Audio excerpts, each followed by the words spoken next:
বন্ধুরা আজকে আমি ইংরেজির যে টপিকটা নিয়ে আলোচনা করতে চাচ্ছি এটার নাম হচ্ছে ট্যাগ কোশ্চেন। তো এটা ইংরেজির খুব গুরুত্বপূর্ণ একটা অংশ, শুধু ইংরেজি গ্রামারের জন্য নয়, এটা আমরা আমাদের বাস্তবিক জীবনেও অনেক ব্যবহার করে থাকি, বিশেষ করে কথা বলার সময় এবং লিটারেচারের বিভিন্ন ক্ষেত্রে এটা ব্যবহৃত হয়ে থাকে। তো আমরা এই ক্লাসটা চাচ্ছি এটা একটু খুব সুন্দরভাবে এই টপিকটা বুঝে নেওয়ার জন্য। আমি যতটুকু সম্ভব চেষ্টা করব তোমাদের এটা ইজি করে বোঝানোর জন্য। আচ্ছা, তো আমরা ট্যাগ কোশ্চেন, আর একটা মাত্র ওয়ার্ড আছে যেই ওয়ার্ডটা শুরু হয় হচ্ছে এইচ দিয়ে, যেমন H O W, how. How মানে হচ্ছে কিভাবে অথবা কেমন। আমি এখানে কেমনই লিখছি, কিভাবে বা কেমন। এখন খেয়াল করে দেখো, ডব্লিউ দিয়ে শুরু হচ্ছে কতগুলো আর এইচ দিয়ে শুরু হচ্ছে কতগুলো। এ ছাড়া আর কোনো ধরনের ওয়ার্ড, এই লেটার দিয়ে এই কোশ্চেন ওয়ার্ড তৈরি হয় না। তাই যে যে ওয়ার্ডগুলো তৈরি হয় ডব্লিউ দিয়ে, তাদেরকে একটা গোত্রের মধ্যে ফেলা হয়েছে, আর যে ওয়ার্ডটা তৈরি হয় কেবলমাত্র এইচ দিয়ে, তার জন্য একটা গোত্র তৈরি করা হয়েছে। তাই এটা এই সব ডব্লিউ দিয়ে শুরু হওয়া ওয়ার্ডগুলো ডব্লিউ গোত্রের অন্তর্ভুক্ত, আর এইচ দিয়ে শুরু হওয়া হাউটা এইচ গোত্রের অন্তর্ভুক্ত। এই ডব্লিউ আর এইচ, এই দুইটা মিলে হলো ডব্লিউ এইচ। মনে থাকবে? আচ্ছা, তো আমরা এখন WH কোশ্চেনে চলে যেতে চাচ্ছি। তোমরা একটু মাথায় রেখো ব্যাপারটা, আমি মুছে ফেলছি এটা। আচ্ছা, চলে আসো। WH দিয়ে একটা কোশ্চেন করছি, যেমন আমি এখানে একটা কোশ্চেন করছি যে হু আর ইউ,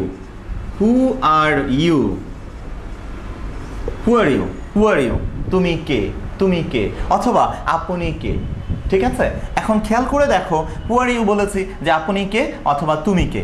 এখন এটার উত্তরে আমি যদি কাউকে কোশ্চেন করি হু আর ইউ, আপনি কে বা তুমি কে, নিশ্চয়ই একজন অপরিচিত ভদ্রলোককে দেখে আমি তুমি বলবো না, এই ইউ মানে হচ্ছে আপনি, তা আপনি কে। তো এটার উত্তরে উনি নিশ্চয়ই এমন বলবেন না হুম অথবা এমন বলবেন না।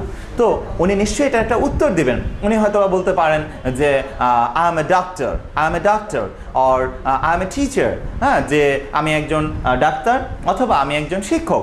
কোনো না কোনো একটা উত্তর আসবে। তাই যে ধরনের ওয়ার্ডগুলো, যে ধরনের কোশ্চেন শুরু হয় এই ধরনের WH ওয়ালা ওয়ার্ড দিয়ে, সেই ধরনের কোশ্চেনের নাম হচ্ছে WH কোশ্চেন। আচ্ছা, এবার ভাইয়া চলে যাচ্ছি লাস্ট ওয়ান, কোশ্চেন প্যাটার্ন নং 3। কোশ্চেন প্যাটার্ন নং 3, যেটা সম্পর্কে আজকের আমাদের আলোচনা। এই ধরনের কোশ্চেনকে ভাইয়া বলা হয় ট্যাগ কোশ্চেন। ঠিক আছে, ট্যাগ কোশ্চেন। এখানে ধরো এটাকে আমরা বলতে চাচ্ছি ইয়েস নো কোশ্চেন। এখানে ভাইয়া একটা আসলে তো কোশ্চেন এগুলো সব, এখানে আমি ধরো লিখলাম ইয়েস নো কোশ্চেন। ঠিক আছে, WH কোশ্চেন। আচ্ছা, কিউ দিয়ে question, Q for question, Q দিয়ে আমি কোশ্চেন বোঝাচ্ছি, আর ট্যাগ দিয়ে কি ট্যাগ কোশ্চেন। ওকে, এখন খুব ভালোভাবে খেয়াল করো ভাইয়া, ট্যাগ কোশ্চেন। এখন এই ট্যাগ কোশ্চেন সম্পর্কে আমরা বিস্তারিত জানার চেষ্টা করব। আচ্ছা, তো এটা সম্পর্কে জানতে হলে আমাদের কিছু কথা বলতে হবে। সেটা হচ্ছে কখনো কখনো আমরা কোনো ধরো কারোর সাথে কথা বলতে গেলে যে তার একটা মতামত জানতে চাই অথবা তার কোনো একটা সমর্থন জানতে চাই, তখন মতামত বা সমর্থন জানার জন্য আমরা এক ধরনের কোশ্চেন করে থাকি। ট্যাগ কোশ্চেন সম্পর্কে বিস্তারিত পরে আলোচনা করবো। এখন এর একটা শাব্দিক অর্থ দেওয়ার জন্য তোমাদের এই ধরনের ব্যাপারটা বলতে চাচ্ছি। যেমন ধর কোশ্চেনটা এমন হতে পারে যে এই পলাশ স্কুলে যায়, এটা বলার পরপরই আমি বললাম তাই না, হ্যাঁ, যে পলাশ স্কুলে যায় তাই না। তার মানে কি, পলাশ যে স্কুলে যাচ্ছে এই ব্যাপারটা আমি জানি, এবং আমার সাথে যে আছে, আমার সামনে যে আছে, আমি তার কাছ থেকে জানতে চাচ্ছি অথবা তাকে আমি জিজ্ঞেস করছি যে আপনি জানেন কি না। তার মানে পলাশ স্কুলে যায় তাই না। এখন উনি হয়তো বা যদি দেখে থাকেন তাহলে উনি বলবেন হ্যাঁ ঠিকই বলেছো, ও স্কুলে যাচ্ছে, বা শুধু হ্যাঁ বললেই হবে। আবার উনি ইচ্ছে করলে বলতে পারেন কই না তো, না, উনি না বলতে পারেন। তাহলে এটার উত্তর দুই রকম আসতে পারে। একটা, উনি বলতে পারেন হ্যাঁ ঠিকই বলেছো। আরেকটা হতে পারে যে কই না তো। তো খেয়াল করে দেখো যে উনি যে এই দুই রকমের উত্তর উনি ইচ্ছে করলে দিতে পারেন। পলাশ গোস টু স্কুল, ভাইয়া এই জায়গার মধ্যে বাক্যটা একটু লিখছি, তোমরা একটু খেয়াল করো। এই জায়গার মধ্যে Palash goes to school, Palash goes to school, Palash goes to school, Palash স্কুলে যায়।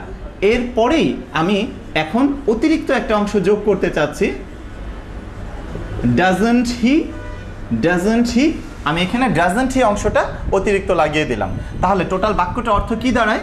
পলাশ গোজ টু স্কুল, পলাশ স্কুলে যায়, ডাজন্ট হি। এই ডাজন্ট হির অর্থ আসলে বাংলা ওইভাবে দেওয়া সম্ভব না। বাংলা আমরা শুধু এমন দিতে পারি যে তাই নয় কি, অথবা এমন দিতে পারি যায় কি।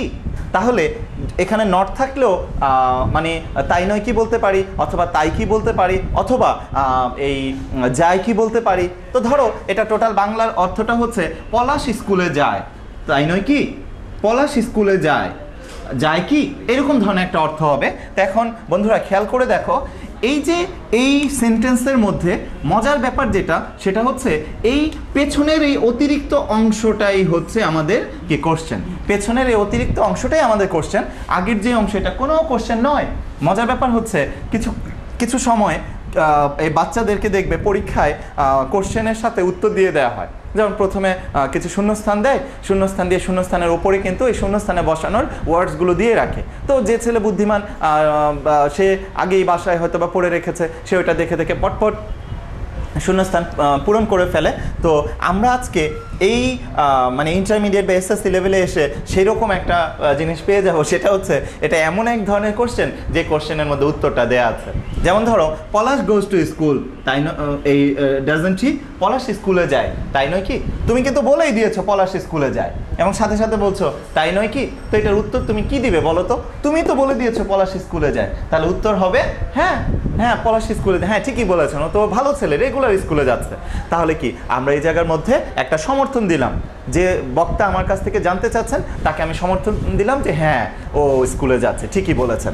আচ্ছা তাহলে ভাইয়া খেয়াল করে দেখো, এই বাক্যটা হচ্ছে একটা অ্যাসার্টিভ সেন্টেন্স এবং এটা একটা অ্যাফার্মেটিভ সেন্টেন্স। মানে প্রথমেই হচ্ছে এটা একটা এই বিবৃতিমূলক বাক্য এবং এটা একটা অ্যাফার্মেটিভ সেন্টেন্স অর্থাৎ হ্যাঁ বোধক বাক্য।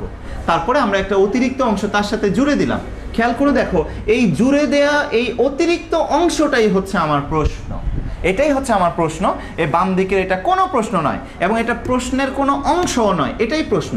কিন্তু নিয়ম হচ্ছে এটা তো শুধু শুধু ডাজন্ট হি বলা যাবে না। এই ডাজন্ট হি বলতে কাকে বোঝাচ্ছ, এটা বোঝানোর জন্য অন্য একটা বাক্যের রেফারেন্স ধরে এই হিকে প্রকাশ করব। কারণ এখানে হি হচ্ছে একটা প্রোনাউন, হি হচ্ছে একটা প্রোনাউন যাকে বলে সর্বনাম। সর্বনাম কখনো একা একা ব্যবহৃত হতে পারে না। এই সর্বনামকে এমনি নর্মালি বাক্য তৈরির সময় হতে পারে, কিন্তু এই সর্বনামের কোনো মিনিং নেই। এই সর্বনাম দিয়ে কাকে বোঝানো হচ্ছে তা যতক্ষণ পর্যন্ত বলে না দেওয়া হবে ততক্ষণ পর্যন্ত এই সর্বনাম একটা মিনিংলেস ওয়ার্ড হয়ে থাকবে। এই হি দিয়ে আসলে বন্ধুরা এই পলাশকে বোঝানো হচ্ছে, বা এই পলাশের বলা যায় যে প্রতিচ্ছায়া অথবা প্রতিচ্ছবিই হচ্ছে এই হি। তাহলে এই ডাজন্ট হি, এই এতটুকু অংশ এই হিটাকেই প্রকাশ করার জন্য আমাকে এখানে পলাশের কথা লিখতে হয়েছে। এখন আমি তো এখানে পলাশের একটা কাজের কথা লিখতে হবে, পলাশ কি করছে, এই জন্য এখানে গোজ টু স্কুল এই অতিরিক্ত অংশটা আমাকে লিখতে হয়েছে। তাই এই বাক্যটা আমরা লিখতে বাধ্য এর জন্য। তো এখন কি আমরা কি বুঝতে পারলাম, যে কখনো কখনো এমন কিছু কোশ্চেন আছে যে কোশ্চেনগুলো কি কোনো বাক্যের এই পরে যুক্ত হয়ে যায়, সেই ধরনের কোশ্চেনকে আমরা ট্যাগ কোশ্চেন বলবো। এখন ভাইয়াকে তোমরা কোশ্চেন করতে পারো, ভাইয়া তাহলে ট্যাগ কোশ্চেনের অর্থ কি? তাহলে ট্যাগ কোশ্চেনের অর্থ তোমরা এখানেই যেমন একটু আগে ট্যাগ কোশ্চেনের উত্তর পেয়ে গিয়েছিলা যে এখানে ইয়েস হতে পারে, হ্যাঁ, বা নো, কথার কথা এমন কিছু একটা হতে পারে। ঠিক ট্যাগ কোশ্চেনটাও একটা বাক্যের পেছনে দেখো জুড়ে দেওয়া হয়েছে, একটা বাক্যের পেছনে যুক্ত করে দেওয়া হয়েছে। তাই ট্যাগ কোশ্চেন, ট্যাগ শব্দটা অর্থ আমরা বলবো জুড়ে দেয়া অথবা সংযুক্ত করে দেয়া অথবা জোড়া লাগিয়ে দেয়া, এই ধরনের যে কোনো অর্থ দিতে পারো, বা সংযুক্ত করে দেয়া। ঠিক আছে, তো এই হচ্ছে সেই ট্যাগ কোশ্চেন, অর্থাৎ সংযুক্ত প্রশ্ন অথবা জুড়ে দেয়া প্রশ্ন।